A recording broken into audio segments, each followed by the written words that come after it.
Alors, on va pouvoir commencer. Je vois qu'on est déjà près 70 en ligne, 72, ça monte. Je propose d'attendre encore quelques secondes, le temps de laisser tout le monde arriver et s'installer confortablement. De chez soi, pour la plupart. Donc, bonjour à tous. Bienvenue, bienvenue à ce webinaire dédié à la publication du baromètre de l'affiliation 2021.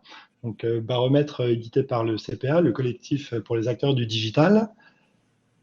Donc, c'est une édition 2020 qui correspond à une année 2020 qui a été assez particulière. On va rentrer dans le détail au cours de cette présentation de ce webinaire.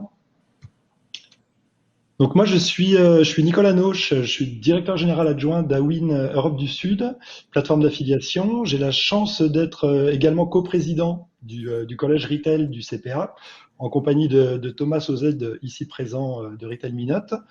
Ce webinaire donc, va vous être présenté par un panel d'experts composé de Pierre de Reward Media, de Federica de Trade Doubler et donc de Thomas, que je vous laisse vous présenter.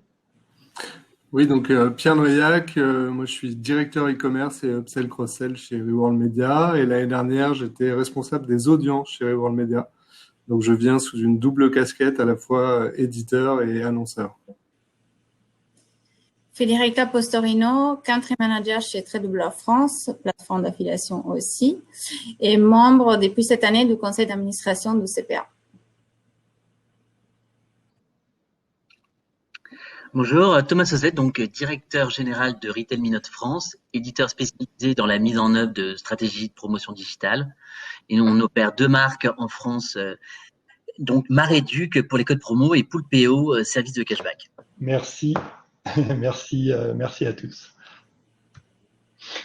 Alors, on peut commencer, on va rentrer dans le vif du sujet. Donc, l'année 2020, donc j'en parlais à l'instant, ça a été une année évidemment extraordinaire à tout point de vue, qui voit l'affiliation notamment passer en tête des leviers digitaux en termes de croissance devant le search qui a cru de plus 3%. Et à égalité, donc ex aequo avec le social media à plus 7%, ce sont les chiffres, les derniers chiffres publiés par le SRI. À noter la décroissance du display à moins 2%, donc effectivement, on peut dire que c'est le levier le moins orienté performance dans ce panel, ceci expliquant peut-être cela.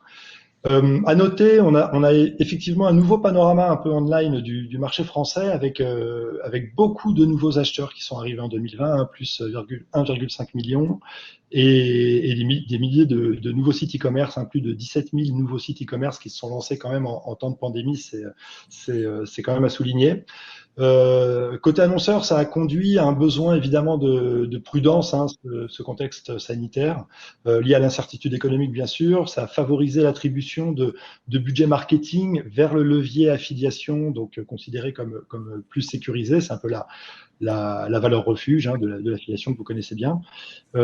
Également un besoin pour certains e-commerçants de compenser les fermetures de boutiques physiques, bien sûr. Et côté éditeur, on a eu un besoin de diversifier bien sûr les sources de revenus. Donc c'est un point qui sera plus particulièrement abordé par Pierre dans quelques instants. Au niveau de l'agenda, donc on va vous proposer une analyse du baromètre, une deuxième partie avec un focus sur un événement fort, enfin un temps fort de l'année 2020 qui a été le lancement de la charte éthique du CPA pour le secteur des bons de réduction sur le modèle de la charte email du CPA qui a connu, qui connaît toujours un fort succès et qui est vraiment plébiscité par le marché. C'est vraiment une référence aujourd'hui sur notre secteur d'activité pour tout ce qui est encadrement et autorégulation un petit peu de la profession. Donc voilà, donc sur le modèle de sa grande sœur, la charte éthique des bons de réduction a été lancée cette année. On va vous en parler un petit peu. On vous détaillera également les tendances 2021 qu'on a pu commencer à observer en ce début d'année. Voilà, je laisse maintenant la parole à Federica pour l'analyse du baromètre. Federica, c'est à toi. Comme l'a dit Nicolas, l'affiliation a été les grands protagonistes de la publicité digitale en 2020. plus 7% de croissance par rapport à 2019, alors que le marché global a une croissance de seulement 3%, et porté d'ailleurs principalement par le deuxième semestre de l'année. Voilà les principales tendances de notre baromètre 2020.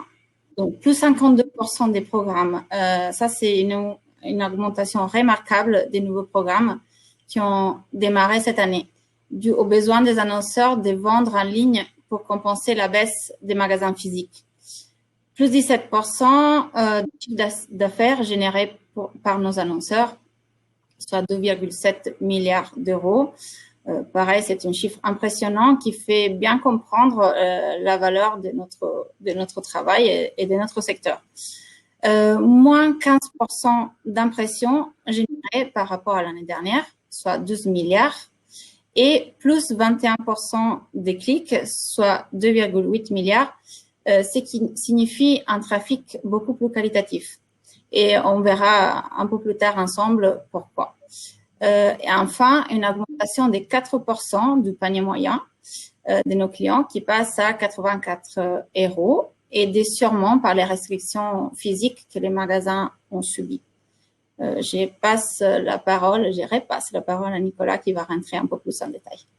Oui, mais merci beaucoup Federica. Donc, si on regarde, si on plonge un petit peu davantage dans le secteur spécifiquement retail, qui a été donc qui comprend à l'intérieur de ce secteur des sous-industries comme les chaussures, les sacs, le fashion, les accessoires, le prêt-à-porter, la high-tech, le secteur beauté également. On voit que le contexte sanitaire a été favorable à ce secteur d'activité. Bien évidemment. Ça a été l'une des années les plus importantes dans la structuration du e-commerce côté habitude de consommation. On a vu une adoption massive de la vente en ligne. J'en parlais plus tôt en introduction avec un grand nombre de nouveaux e-acheteurs qui sont arrivés et un grand nombre de nouveaux sites e-commerce qui se sont lancés. Évidemment, il y a eu un impact sur le secteur de l'affiliation puisque tous ces nouveaux acheteurs et tous ces nouveaux sites e-commerce ont intégré l'écosystème et ont enrichi l'écosystème massivement sur la dernière année.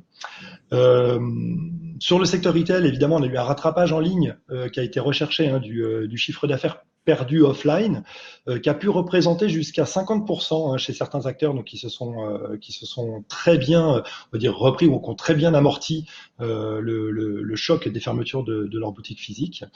On a constaté de nouvelles habitudes de consommation également sur la partie drive, donc qui était une habitude de consommation déjà bien ancrée, mais qui a encore cru davantage et qui s'est accélérée sur l'année dernière. Même chose pour le click and collect. On a vu certains acteurs français de vendeurs de produits culturels que vous connaissez très bien, qui ont eu des croissances jusqu'à 70% year on year sur le click and collect. Donc c'est tout à fait significatif.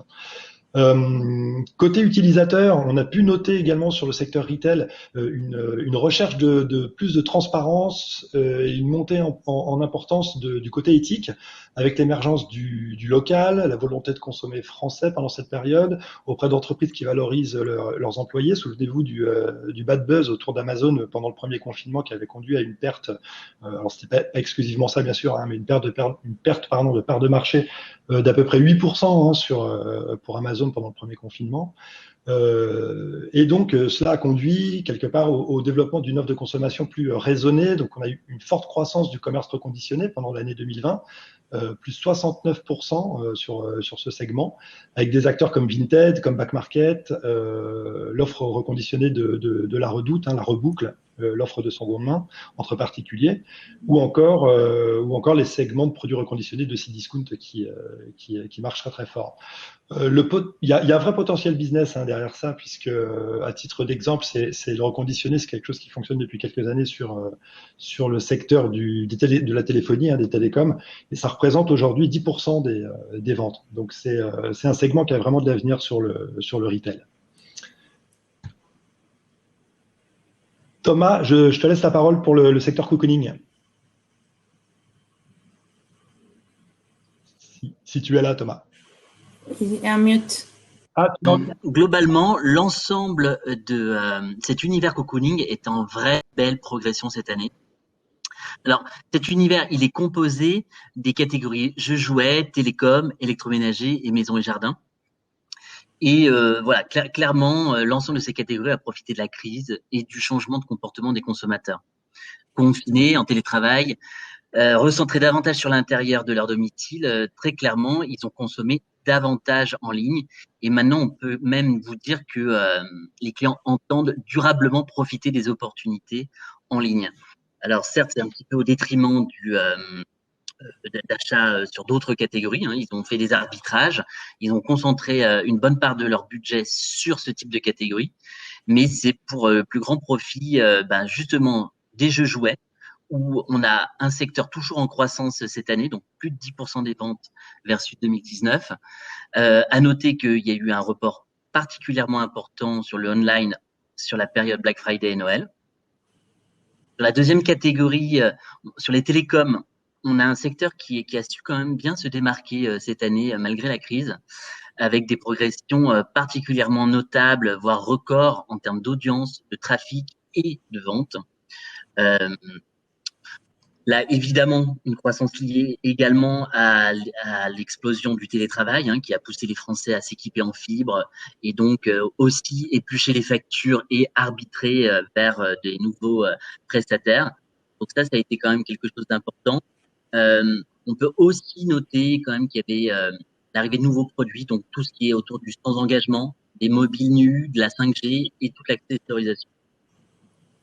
Sur l'électroménager, ce secteur est aussi en belle croissance en termes de chiffre d'affaires, avec une évolution supérieure à 100% cette année, 2020 versus 2019. Et on l'explique, cette augmentation, alors à la fois grâce à une volumétrie de vente en hausse de 24%, mais également, ça c'est intéressant, parce que c'est pas le cas sur toutes les catégories, un panier moyen en hausse de 62%. Là aussi, une bonne part des raisons d'un temps passé à la maison, dû au confinement et à la mise en place du télétravail, qui implique qu'on soit capable d'investir davantage sur le confort intérieur. En dernier point, maison et jardin. Beau changement de dimension cette année, parce qu'on a vraiment l'impression que les ventes en ligne sont maintenant à une étape plus mature. On le voit d'ailleurs avec un taux de conversion en hausse de 0,1 point, donc à 0,77%. Pour des produits très engageants, impliquant financièrement, c'est quand même vraiment notable. On se rapproche de plus en plus de 1% de taux de conversion. Et dernier point, le poids des ventes mobiles est également très important, en hausse de 4 points d'une année sur l'autre. Voilà ce qu'on pouvait dire sur donc ce secteur gagnant cocooning. Merci Thomas. Pour ce qui concerne les secteurs loisirs, qui comprend la presse, les loisirs créatifs, la billetterie et les instruments de musique, les tendances ont été très différentes. D'un côté, on a l'industrie du loisir et de la billetterie qui ont énormément souffert du contexte sanitaire et des fermetures imposées par le gouvernement. Les concerts ont été annulés, les salles de cinéma, les parcs de loisirs et les musées ont été fermés et le sont encore d'ailleurs. De l'autre côté, on a la vente des livres et des magazines online qui ont vécu un contexte extrêmement favorable, comme les retail. Les sites de paris sportifs, c'est encore différent parce qu'ils ont vécu une année un peu bizarre. Ils ont pas eu d'activité pendant les stops des événements sportifs qui a duré plusieurs mois, mais ils ont enregistré un engouement des parieurs dès que les événements ont repris, qui les a portés à faire des résultats similaires à l'année précédente. En moyenne, nous avons observé une augmentation globale donc des ventes de 22% par rapport à 2019, soit 2 millions en total. Et nous avons généré un chiffre d'affaires supérieur de 85% par rapport à l'année précédente, soit 205 millions. Et nous avons pu observer une augmentation du panier moyen de 51%, ce qui est vraiment impressionnant. Et surtout une augmentation du ROI de 14%. Pour vous montrer un peu plus en détail les marchés des magazines, nous avons demandé à Pierre de venir nous raconter comment les 2020 s'est passé pour Kiosque Mag. Pierre, je te laisse la parole. Voilà, donc j'ai mis deux petits graphes. Le premier graphe, c'est le trafic au global sur kiosmag.com, donc qui est le site officiel de vente de magazines de Reworld Media. Reworld Media, c'est Closer, Science et Vie, Gradia, Biba. plein d'autres marques. Donc en fait, ce qu'on a constaté, c'est qu'on a eu une augmentation de jusqu'à 100% de notre trafic en connexion. Dans le même temps, on a eu une augmentation de plus 175% de l'affiliation. Pourquoi? Parce qu'en fait, on s'est retrouvé avec beaucoup de gens qui voulaient souscrire nos magazines. Que l'affiliation, c'est quand même le levier du bon plan, c'est le levier du dernier kilomètre, c'est-à-dire qui déclenche en fait l'achat chez tous les indécis. Et donc, de fait, ils se sont retrouvés nettement surreprésentés en termes de trafic. Et l'affiliation est clairement le levier qui a généré, enfin, qui a eu la croissance en termes de business sur kiosmag.com le plus élevé que le search, plus élevé que d'autres leviers comme le social ou le display, parce que clairement c'est le levier de performance et que dans un contexte de lockdown, dans un contexte de confinement, les gens voulaient acheter et donc en général quand ils veulent acheter, ils passent aussi par des programmes d'affiliation ou de bons plans. Je passe là. Merci Pierre. Merci beaucoup. On va maintenant aborder la deuxième partie sur la charte éthique des bons de réduction. Je vais laisser Thomas introduire la charte. Et oui, parce qu'on est fiers avec Nicolas en tant que coprésident du Collège Retail, donc représentant des plateformes et des éditeurs, c'est de pouvoir vous dire que aujourd'hui la charte de qualité bon de réduction est une réalité. Ça fait un peu plus d'un an qu'elle est en œuvre. Elle rassemble déjà 20 éditeurs signataires. Et ce qui est intéressant, c'est qu'ils sont réunis autour de l'ensemble des plateformes d'affiliation du marché français. Donc une vraie représentativité. 85% du marché français des bons de réduction sont aujourd'hui autour de cette charte de qualité. Et quelles sont les missions principales qu'on souhaite porter avec cette charte? C'est assurer un trafic de qualité aux annonceurs. C'est vraiment la clé, c'est la demande principale des annonceurs, c'est avoir la qualité au centre. Ce qui est intéressant aussi, c'est qu'elle agit aussi auprès des internautes, des consommateurs, puisque l'idée c'est de travailler une information pertinente et soit de qualité et en lien avec les mécaniques et stratégies de promotion des annonceurs.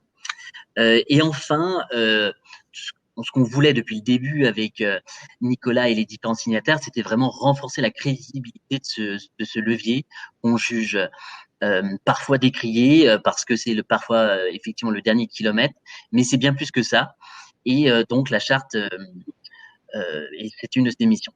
Alors, je ne vais pas vous passer en détail l'ensemble des articles. Ce que vous pouvez retenir, c'est que il y en a au moins 4 éléments clés. C'est l'exactitude des offres, en termes de validité, d'exhaustivité, du bon fonctionnement. C'est aussi le respect de la propriété du contenu exclusif et original. Donc, c'est vrai que ça garantit une approche intéressante et pour les éditeurs parce qu'ils sont sûrs de se connecter avec leur audience en proposant par exemple des codes exclusifs, des flash sales, des promotions coup de poing. Et ça, c'est des mécaniques qui sont particulièrement attendues des consommateurs et des annonceurs. Enfin, ce qu'on a essayé de chasser le plus possible, c'est tout ce qui est pratique trompeuse, frauduleuse, qui réellement mettait à mal ce levier.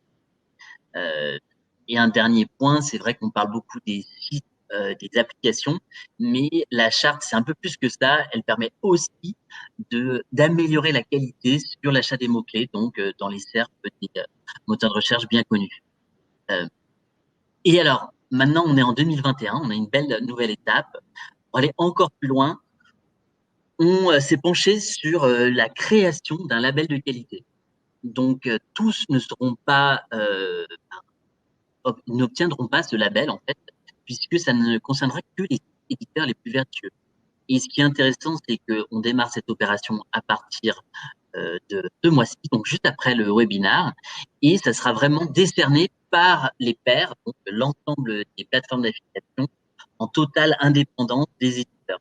Vous aurez vraiment un label à faire valoir auprès des consommateurs, auprès des annonceurs. Donc, c'est quelque chose de particulièrement attendu. Merci beaucoup Thomas. Oui, j'en profite pour revenir sur la slide précédente juste. Donc on est aujourd'hui à un petit peu plus de 20 éditeurs donc signataires. Bien évidemment, on invite Thomas et moi l'ensemble des acteurs, éditeurs qui ont une activité de code promo à rejoindre cette initiative qui va vraiment dans le sens, selon nous, d'une amélioration de la qualité à la fois perçue, à la fois annonceur, à la fois consommateur de cette typologie d'acteurs. Voilà, donc venez y participer si vous n'êtes pas encore signataire. C'est un bon moyen de vous faire contrôler en fait sur un certain nombre de points par à la fois vos pairs et à la fois des outils technologiques dont on s'est équipé pour pouvoir faire des vérifications automatiques. L'objectif étant bien évidemment d'aller vers une amélioration continue et au long cours et pérenne de la qualité en fait du trafic des sites de bonne réduction. Voilà, c'est un petit appel pour nous rejoindre. Federica, je te rends la parole pour nous parler des tendances 2021. Merci. Alors, pour ce qui concerne les tendances 2021, nous voulons mettre l'attention sur 3 macro-tendances qui avaient déjà commencé l'année dernière, mais qui continuent et qui se renforcent. La première est le direct consumer, un peu comme les producteurs de lait qui vont vendre leurs produits directement aux consommateurs sans passer par les supermarchés. Donc, Nicolas va vous parler un peu plus en détail. Ensuite, l'influence à la performance. Et enfin, l'arrivée des mass médias et des e-banking dans l'univers de l'affiliation. Nicolas, à toi. Merci Federica. Ouais. J'ai beaucoup aimé ton introduction avec les producteurs de l'Est. C'était bien trouvé. Oui, alors le phénomène direct to consumer, il commence à dater un tout petit peu. Ça a vraiment commencé, ça a été initié vraiment fin 2019, on va dire, chez les grandes marques, lorsque Nike a décidé de retirer ses produits de la plateforme Amazon. Alors officiellement, c'était pour mieux maîtriser pour lutter un peu contre la contrefaçon. Officieusement, c'était surtout pour permettre en fait à son activité e-commerce de se développer au travers de son propre site marchand et surtout de son application, d'avoir les mains plus libres pour pouvoir vraiment développer en fait, augmenter l'expérience utilisateur en quelque sorte. Les grandes marques, elles ont longtemps capitalisé sur leur notoriété en laissant le choix aux consommateurs d'acheter leurs produits chez les distributeurs qui avaient leurs préférences. Mais avec l'essor des solutions e-commerce simples à mettre en place et également la difficulté grandissante de mettre en avant ces produits sur des sites qui tendent de plus en plus à devenir des marketplaces multiproduits globales, de plus en plus de grandes marques se sont réappropriées leur distribution online et travaillent aujourd'hui à proposer aux internautes donc des expériences de grande qualité, à la fois au niveau de l'ergonomie, de l'animation commerciale, de la fidélisation ou encore du service client. Typiquement, le site de Nike est vraiment un très bon exemple dans cet écosystème-là, puisqu'il propose directement sur leur application, sur leur site, vous savez, la personnalisation des baskets, un service client qui est vraiment dédié, spécifique, expert sur le produit basket, sneakers évidemment. Donc voilà, donc c'est toute une expérience que se réapproprient en fait les grandes marques en se lançant seules, en augmentant en fait leur surface de distribution avec leur propre e-commerce. Et le corollaire à ça, c'est que du coup, elles se sont lancées en affiliation à partir de l'année 2019, fin 2019. Donc, on a eu une très forte accélération sur l'année 2020 avec des grandes marques donc comme Dyson, Samsung que vous voyez ici, mais il y en a encore beaucoup d'autres. On vous les a pas toutes mises, mais si vous êtes éditeur, vous les avez forcément vues arriver l'année dernière dans les portefeuilles des différentes plateformes d'affiliation. Et ça, c'est une tendance qui est extrêmement positive pour le secteur parce que ça donne beaucoup de variétés, beaucoup d'options de commercialisation, de monétisation différentes pour l'ensemble de l'écosystème, sur des marques qui ont la confiance des consommateurs. Donc ça, c'est très important parce que bien évidemment, ça favorise les les ventes au travers des sites éditeurs qui constituent les réseaux d'affiliation. Donc voilà, donc c'est une tendance qui a vraiment explosé l'année dernière et qui continue. On l'a encore vu là depuis le début de l'année avec de nouvelles marques, grandes marques qui se sont lancées et qui sont encore qui vont encore arriver au cours de l'année 2021, dynamisant encore plus notre secteur d'activité. Federica, je te rends la parole pour l'influence. Merci. Donc, le canal influence se fait remarquer depuis quelques temps désormais, mais cette année, nous avons vu la consacration de la micro et de la nano-influence à la performance. Cela dû à 4 facteurs principalement. Donc, la publicité qui devient de moins en moins invasive et qui s'intègre de plus en plus dans les contenus. Et d'ailleurs, les influenceurs se font appeler créateurs de contenu et pas influenceurs. Deuxièmement, la bouche à oreille, les avis et les conseils qui deviennent fondamentaux pour la plupart des ventes en ligne.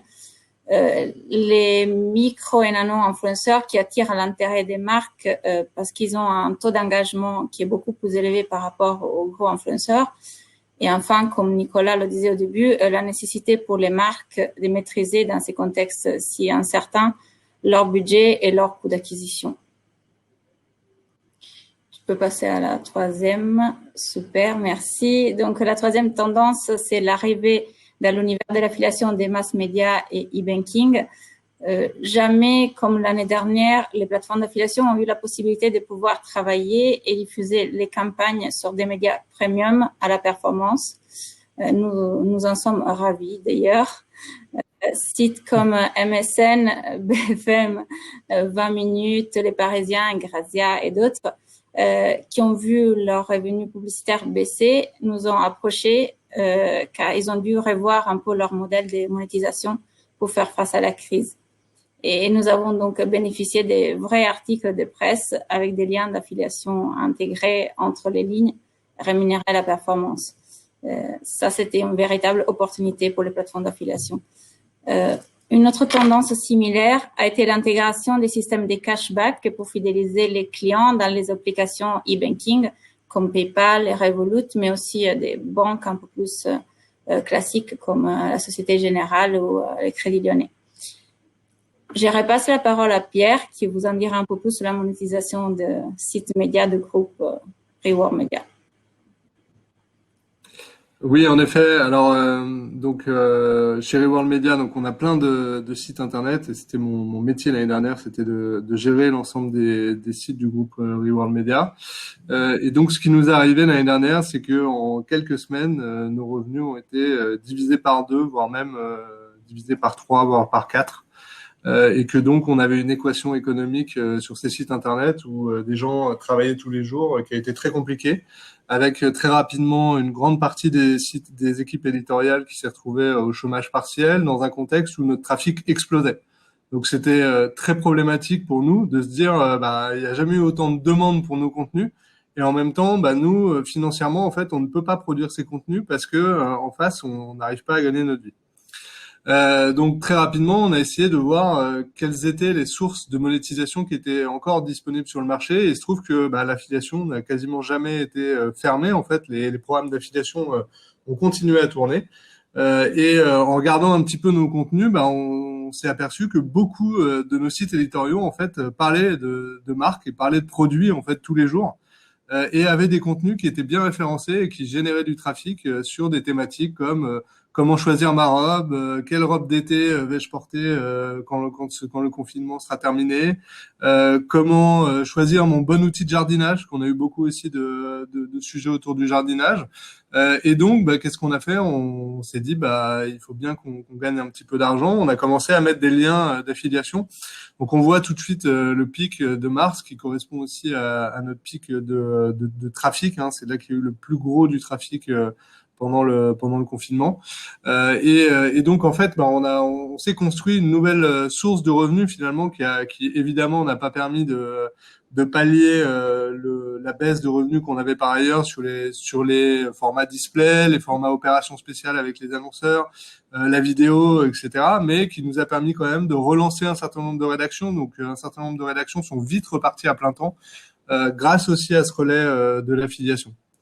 Le deuxième point, qui est plutôt sur la slide suivante, sur la slide suivante, c'est que ça nous a permis en fait de maintenir le lien aux annonceurs, c'est-à-dire que c'était un très bon moyen pour nos responsables de régie d'aller prendre la parole auprès des annonceurs en leur disant regarde, on parle de toi, on met un lien d'affiliation vers toi, regarde, on te génère du business. Donc, est-ce que ça vaut pas le coup de continuer à se parler et de faire en sorte de monter des opérations qui puissent continuer à développer le business qu'on fait ensemble. Et puis, ça nous a donné des nouvelles idées de dispositifs médias. Finalement, en fait, on s'est dit, en fait, ça marche pas mal le fait de mettre des liens à la performance dans nos contenus. Et donc, on a continué à mettre ces liens d'affiliation, mais on a aussi contacté des marques en direct pour monter des partenariats avec elles. Donc, c'est par exemple l'exemple de ce qu'on a pu faire sur plainevie.fr, où on a monté un partenariat avec un comparateur de mutuelles. L'idée, c'est que nous, on a beaucoup de contenus qui parlent de différentes thématiques sur lesquelles des produits sont associés. Et c'est de mettre une pub avec un partenariat à la performance sur ces contenus-là. Et donc de fait, en fait, toutes ces marques qui étaient disponibles et qui étaient accessibles sur un programme à la performance, elles ont été un petit peu éditorialement favorisées parce que quand on a le choix entre de parler d'une robe d'une marque qui peut nous rémunérer et donc qui peut nous apporter un petit peu de monétisation dans une période difficile ou quasiment la même robe finalement mais d'une marque qui n'a pas de programme d'affiliation, de fait, il s'est retrouvé qu'on a un tout petit peu arbitré sur les choix éditoriaux et on a orienté un petit peu une partie de notre production de contenu vers des marques qui, elles, étaient présentes sur les programmes d'affiliation. Donc, on voit bien qu'en fait, c'est sans doute une tendance d'ailleurs de fond, parce que c'était la courbe qu'on montrait tout à l'heure. Ce revenu-là, même post-confinement, et ces réflexes-là de construire des contenus sur un modèle d'affiliation, il est resté en fait dans les équipes. Et maintenant, les équipes, elles savent que dès qu'elles parlent de Mango, dès qu'elles parlent de Berch, elles ont à disposition un lien d'affiliation qui permet de gagner un petit peu d'argent et donc d'ajouter une petite couche de revenus supplémentaires pour nous médias qui avons quand même vécu globalement une année assez difficile.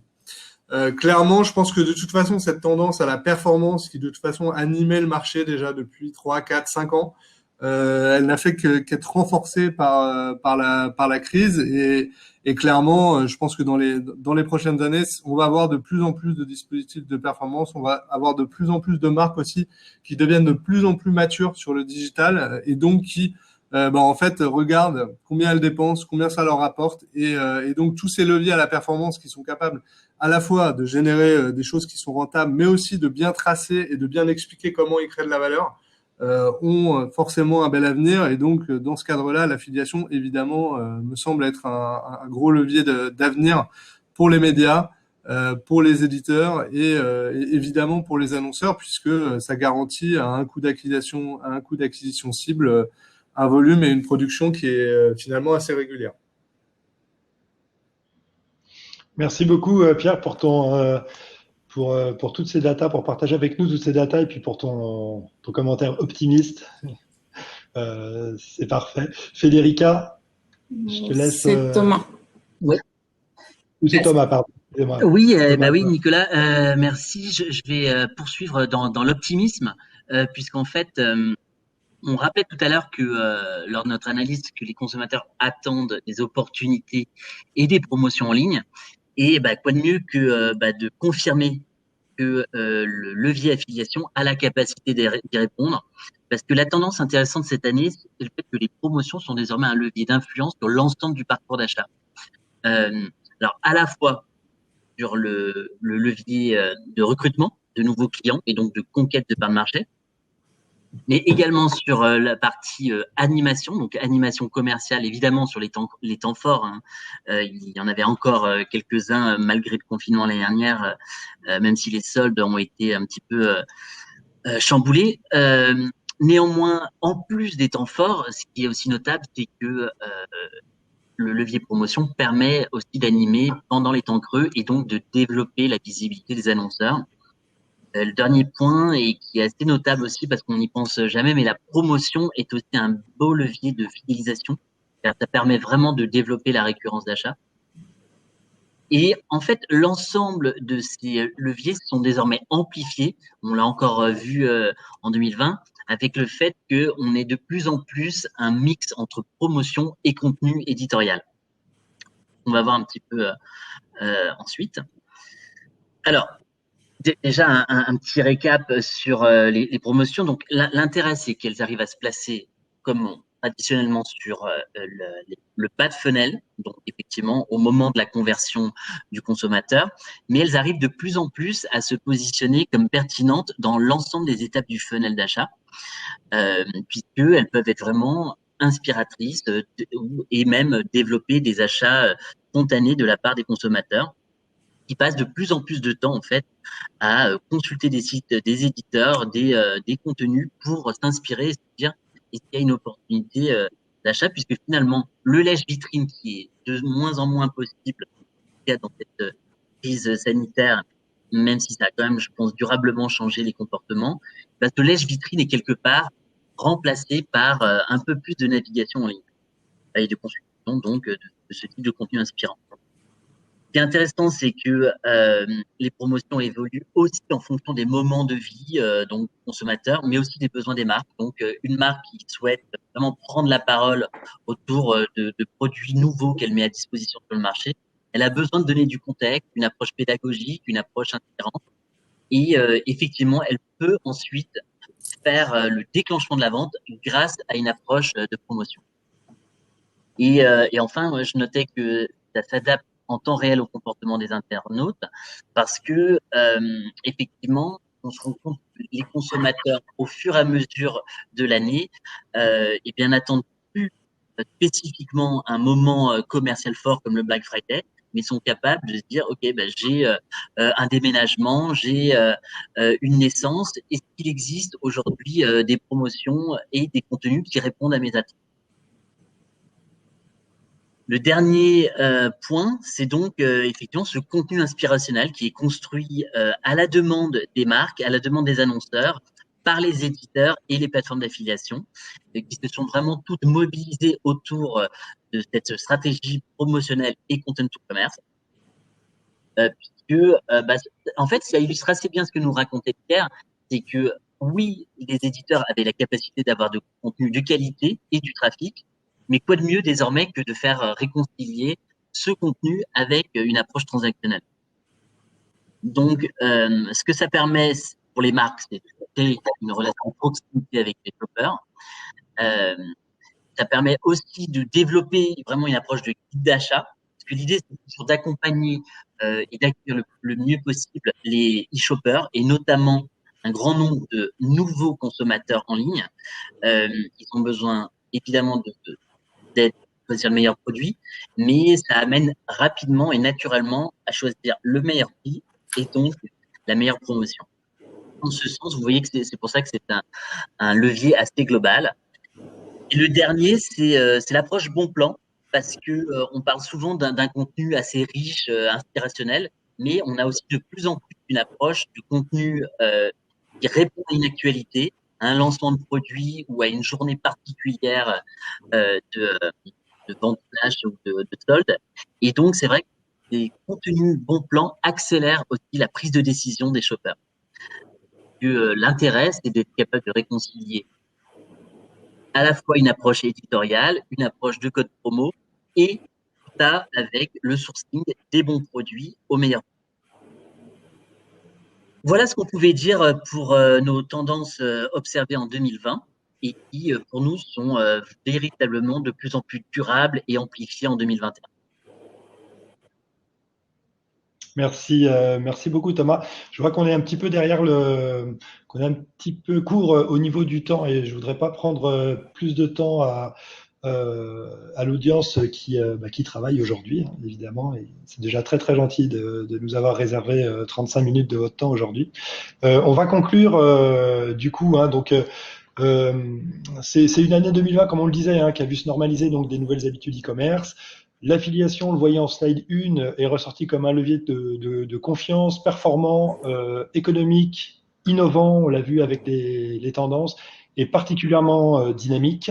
Les prochains mois de l'année 2021 nous promettent également beaucoup d'émotions. On a le Cookie Consent, la date du 1er avril, qui est une deadline pour tout l'écosystème, On a la fin des restrictions en boutique physique, on l'espère, qui devrait permettre de redynamiser également un petit peu, ou rebattre les cartes un petit peu de ce qu'on a connu ces derniers mois.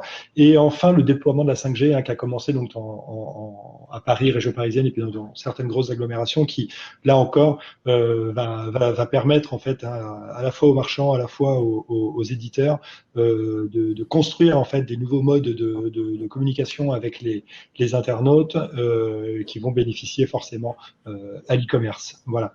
Juste avant de passer aux questions-réponses, je voudrais, avant d'oublier, remercier Aurélia Noëlla du CPA, le studio de Quanco pour la mise en page du baromètre, les speakers, bien évidemment, qui étaient là aujourd'hui, particulièrement Pierre pour sa participation et l'ensemble des contributeurs, grâce à qui on peut tous les ans éditer cette étude qui fait aujourd'hui autorité dans le domaine du marketing digital et plus spécifiquement de l'affiliation, bien sûr. Je rappelle également que les livrables sont téléchargeables sur le site du CPA, cpa-france.org.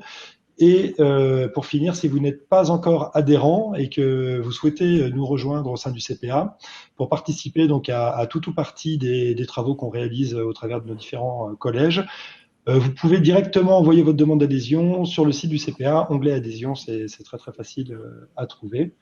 Voilà, donc il me reste à vous remercier pour le temps que vous nous avez accordé aujourd'hui. On va pouvoir passer à la session des questions-réponses. Donc là, il faut que, laissez-moi une petite seconde, il faut que je bascule sur le. Alors, peut-être, Nicolas, une question déjà directement en lien avec ce que tu viens de nous dire sur qu'un annonceur peut adhérer au CPA et ou être signataire de cette charte, bon de réduction dont on a parlé. Alors oui, tous les annonceurs sont plus que les bienvenus pour rejoindre le collectif des acteurs du digital, donc le CPA. Pour la partie signataire, les signataires concernent les plateformes d'affiliation et les éditeurs qui mettent en œuvre du contenu code promo. Pour l'heure, ça pourrait être à l'étude, on pourra imaginer que les annonceurs nous rejoignent. On aimerait effectivement qu'à la commission paritaire, des annonceurs volontaires nous rejoignent. Voilà. Donc, travailler autour de la charte de bonne réduction, ça c'est bien volontiers. Signataire, je pense que ça n'a pas d'espèce d'intérêt puisque c'est vraiment des guidelines de qualité pour les éditeurs eux-mêmes. Donc voilà pour cette première question.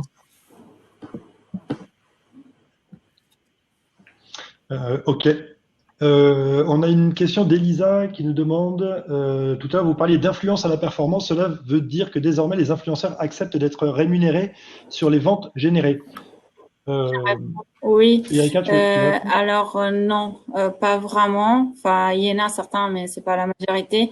Quand on parle de performance, on parle plutôt de coût au clic, mais qui est quand même différent par rapport au forfait, au coût fixe qui pouvait, que les gros influenceurs demandent. Donc les micro et nano influenceurs acceptent d'autres types de rémunération, donc au CPC, mais pas à la vente. Pas encore. Ouais. Pas encore. C'est quand même, ça commence à se rapprocher. Donc, ça commence à devenir intéressant, en tout cas pour les plateformes d'affiliation, pour diffuser les programmes. On a Hakim qui nous demande si le lèche vitrine a été remplacé par le lèche écran. Oui, le lèche tablette, oui, tout à fait. Le lèche mobile. Alors, par contre, ne léchez surtout pas votre smartphone. Ça, on le répétera jamais assez. Mais oui, c'est exactement ça. Et honnêtement, ce qu'on voit, hein, c'est les annonceurs, les click and mortar, tout ce que nous a raconté Nicolas, c'est saisissant à quel point on a une part des ventes qui ont basculé durablement sur le en ligne. Donc oui, ça c'est que certain. Et donc, ce qui est vraiment bien, c'est que c'est l'ensemble de la profession du digital qui finalement en profite, mais parce que cherche en fait à répondre aux besoins des nouveaux consommateurs. On a Tony qui nous demandait pour les annonceurs, quel est selon vous le canal d'affiliation le plus attractif? Alors, je suppose que c'est la typologie d'éditeurs, cashback, site de code promo, comparateur. C'est compliqué de répondre précisément à cette question, Tony, parce que ce qui fait Ce qui fait la force d'un programme d'affiliation, c'est justement en fait l'homogénéité des éditeurs qui constituent le réseau, pour pouvoir toucher en fait les internautes à différents moments en fait de son parcours d'achat. Donc bien évidemment, on parle très souvent des éditeurs fin de tunnel et des éditeurs last click, puisqu'on est sur un modèle au dernier clic. Donc bien évidemment, ce sont des éditeurs qui sont, on va dire, naturellement visibles.